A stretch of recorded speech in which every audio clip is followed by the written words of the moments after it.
All right, good Sunday morning, everybody. We are live talking about a few things. Radar a little active this morning between Bulverde, the Hill Country, Kerr County, towards San Antonio. A couple of downpours around, which we'll show you radar in just a moment. If you have any questions about where exactly it's raining, where you are, forecast for anywhere across the state, across the country. If you're traveling, for example, feel free to comment down below. We'll be live for the next 10 to 15 minutes chatting about the weather for today and for the next several days here in the Lone Star State. Meantime, you can see, look at this, San Antonio specifically. So far this year, 12 days at or above 100. Not bad at all, considering the average is 18. And then on top of that, last year at this time, I think we were near 45 to 46 days.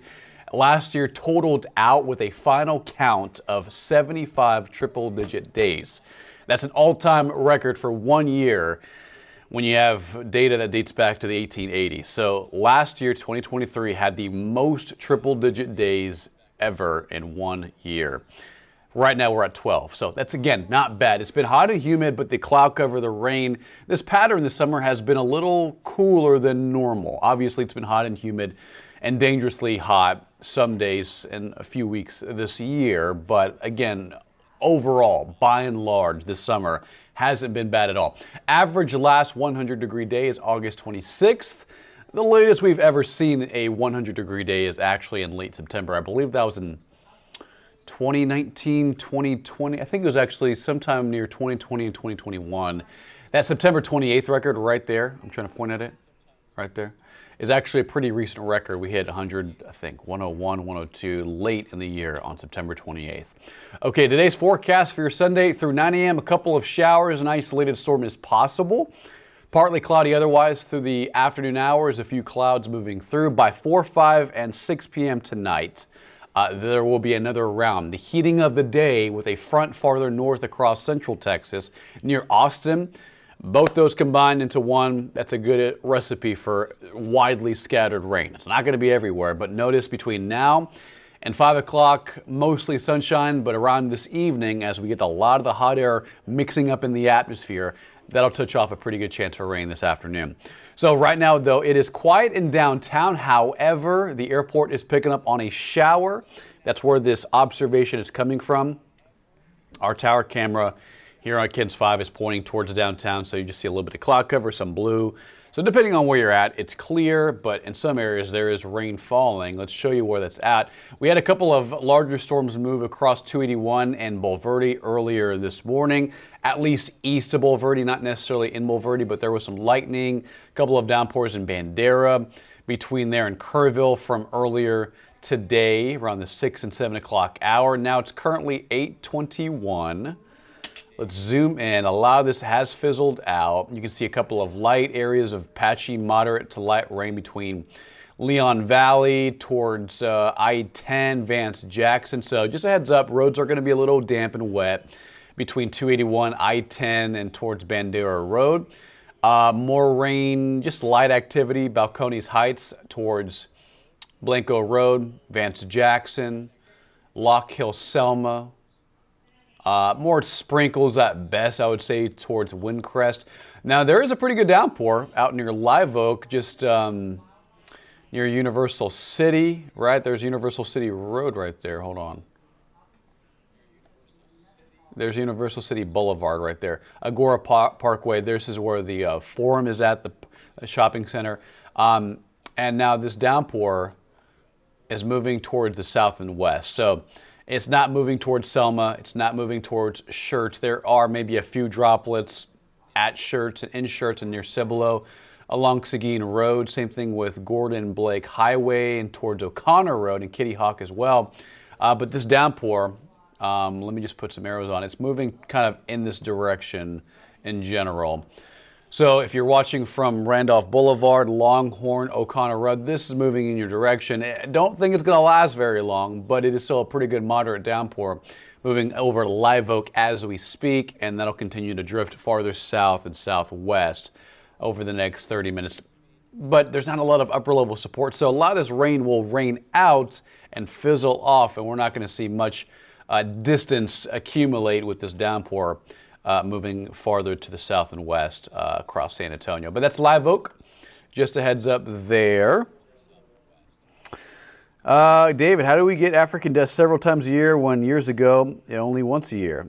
David, so that's a good question. Now currently there's no dust out there, but that's always a common question. You know, back in the 2000s, the 90s, the 80s, why didn't we hear about dust then? My answer to that would probably be the convenience of satellites. That's how we track dust, 99% of the time. We use satellites, we use forecast models, and our satellite data goes all the way across the world, and we can track the Saharan dust layer. We call it the SAL layer, and as it moves across Africa towards the Caribbean, the Gulf of Mexico, we're able to see it perfectly on satellite imagery, depending on the spectrum you use on visible and different satellites. Back in the 70s and 80s, it wasn't as, commercially used. It wasn't as prominent. It wasn't as available. But towards the 2000s, the 2010s, we're able to see it more clearly now. So that's why I think it's more, just the availability of satellites are more now. So I think we're just able to track it a lot better than versus 20, 30, 40 years ago. I think it's always been a thing. It's just we haven't seen it happen, or we haven't monitored it as closely in decades before. So that's my understanding of it. Just because of the availability and presence of satellites nowadays, we're able to see the dust move in more frequently, and we can track it day by day, hour by hour to the point of that. So that's regarding the dust. But there's no dust out there. Thankfully, our air quality is a lot better compared to days before. And we're not expecting any dust in the forecast anytime soon. But back to radar, just to reiterate, a couple of downpours right over Live Oak between Agora Parkway, Lookout Road towards Topperwine. It's a moderate to maybe a heavy pocket of rain. This is like right near, so is this 35? Yeah, that's 35 and 1604 on the northeast side. So that's pretty much near IKEA, the RBFCU headquarters. Matter of fact, there's IKEA and RBFCU Parkway. Biltmore, there's Lookout Road, Gateway Boulevard. There's the latest scan. So it is drifting a little bit farther to the east. It generally has a south and southwest movement, but the downpour is stretching along I-35 and crossing over into Athenian, Zodiac Drive, Phoenix Avenue, Centerbrook. So this is where the rain is the heaviest in town at the moment. This is the northeast side near Live Oak, closer to Selma. But just to do this one more time, this downpour has a general south and southwest movement, but its downpour, its reach on things is extending towards University Boulevard, more so right here over Agora Parkway, Centerbrook, and I-35 and 1604. So just heads up, that's the lone downpour. There's some more light to maybe moderate rain at best towards 410 Castle Hills. The heaviest, but it's not even heavy. It's just more moderate rain. It's very light activity between Parkdale, Northampton Drive, Stonehaven Drive towards Vance Jackson. This is where we're seeing some moderate rain at the moment, but again, not too much action. Light activity, some sprinkles stretch all the way down to Calabria, West Commerce Street, towards St. Cloud Road, and just areas like that. Most of downtown is dry at the moment, but that is it. I mean, just an isolated downpour near the Forum on the northeast side near Live Oak, and more light activity in central and northwestern San Antonio. We have more moderate rain out there towards Medina County, north of Hondo, and rural areas of Medina County and Bandera County. Just some light activity between Utopia, Bandera, Lake Hills, and north of Hondo. Aside from that, it is just isolated, widely scattered activity, and that's how things stay for the rest of your Sunday. Into the afternoon and evening hours as heating gets going, the mixing out in the atmosphere, hot air rising, that's going to be create some buoyancy and instability in the atmosphere. And I think by 5 and 6 p.m., there will be a couple of isolated showers around again. Widely separated showers, 4, 5, and 6 p.m. this evening. It's not going to be everywhere. Most of us will stay dry, but if you're caught under a downpour, it could be heavy, producing some lightning and some gusty winds, but severe weather threats are very, very low. Notice in the forecast, we are drying out for the rest of the week. By Tuesday, Wednesday, and Thursday, High pressure moves a little bit farther east towards Texas, and what that's going to do, unfortunately, is really crank up the heat. Highs go from right now the 99 to 100 degree mark to about 101 to maybe 102, so a couple degrees hotter when you tie in the humidity values. It's going to be more like 106 to 108, maybe 110 in some areas around South Texas and around San Antonio. So it's going to be hot. No big surprise there. August is always the hottest time of year, so get ready for that. Tropics a little active. We have Debbie on the western coast of Florida. It is swinging in a lot of tropical downpours towards Tampa Bay, towards the Florida Keys. Heavy downpours across the Sunshine State, at least on the western half between Tampa Bay and the Florida Keys, southwest of Miami. And current winds are at 60 miles an hour. It's moving north-northwest at 13. Pressure's down to 1,001 millibars, so it's strengthening slightly. Remember, for it to reach Category 1, it needs to have wind speeds of 74 or greater. It's at 60 currently.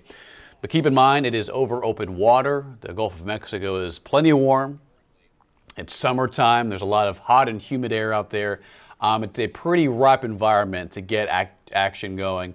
And you're already seeing a lot of thunderstorm building on that eastern side. It's a little lopsided on satellite imagery, but notice it's looking a little bit better. You can see that defined circulation on the wind barbs. Storms developing and more action starting to form gradually on the western side. But it's going to move north and northeast towards right around this area. So I would say near Perry, between Horseshoe Beach and Cedar Key, which is where a major hurricane made landfall. I think it was a few years ago. I think it was Ian. Forgot which hurricane it was, but near Cedar Key, Florida is where a pretty powerful hurricane made landfall recently in recent years. But that's where it's heading. Matter of fact, let me show you the forecast. It'll make landfall sometime Monday. I'll zoom in. This is where it's expected to make landfall, probably northwest of Cedar Key, north of Cross City towards St. Mark's. And we're expecting Category 1, so that's winds over 74, 75 miles an hour. And this will create a lot of rain for Florida towards Jacksonville, Tampa Bay. Remember, on the eastern sides of tropical storms and hurricanes, that brings in all the rain. And you saw on satellite, that's where it's all at right now. So anywhere from Jacksonville to maybe parts of the Carolinas as it kind of stalls near the southeastern seaboard of the United States, that may lead to some pretty good rain Tuesday, Wednesday, and Thursday. Just a heads up if you're traveling in this area later this week, or if you have any friends or family in the region by Tuesday and Wednesday for traveling, vacation, etc. All right, the forecast stays hot and hot. Today, a small chance again at some isolated scattered showers. This morning, we saw a couple of downpours move through the city. Same thing with this evening, 5, 6, and 7 p.m. There will be a couple of showers around. Monday, small chance at a stray shower in the afternoon. Otherwise, we trade off the rain for heat. And again, first 2 weeks of August are always the hottest. Historically, it is the hottest time of year based on average temperatures in the northern hemisphere, and San Antonio is no different. 101 Wednesday, 102 Thursday. Some model guidance is depicting 103 to maybe 104. So this could be the longest stretch of heat we see this summer. We saw a couple of heat waves in May and early June, but overall, by and large, the tropical rains, the cloud cover has kept July below normal. Now, August is going to be a little different. As you can see, we're at 12 days at triple-digit heat, and it looks like we'll add to that count in the next 2 weeks as we're entering the hottest time of year in San Antonio. Again, guys, we have some rain on the radar, some light activity in Castle Hills towards Callahan near North Star Mall, just light activity. Some more heavier rain towards Live Oak and on the northeast side of San Antonio. And we'll see more additional rain chances this afternoon, 4, 5, 6 p.m. A couple of isolated storms, isolated showers. Right now, 30 to maybe 40% on rain coverage. Not going to be everywhere. Don't let it cancel your plans. But just keep in mind, rain will be on the radar later on this afternoon and this evening. 30%, not too impressive, but the chance is there. Rain chance drops off by Tuesday. And here comes the heat. 101 to 102s in the forecast. Have a great Sunday. Have a great weekend. Be safe. Drink plenty of water. It's going to be hot. As you can see, we have weather impact alert days Wednesday, Thursday, Friday, and Saturday for some dangerous heat and some elevated heat index values that could exceed 105 to 110 around the San Antonio area. Have a great Sunday, guys. Be safe, and hopefully we get some good rain. Right now, only 30% in the evening, but at least it's a chance, and that's all we need to keep things a little cooler. Highs near 99 today, 99 tomorrow, and 100 Tuesday. Have a great Sunday, guys, and enjoy the weekend.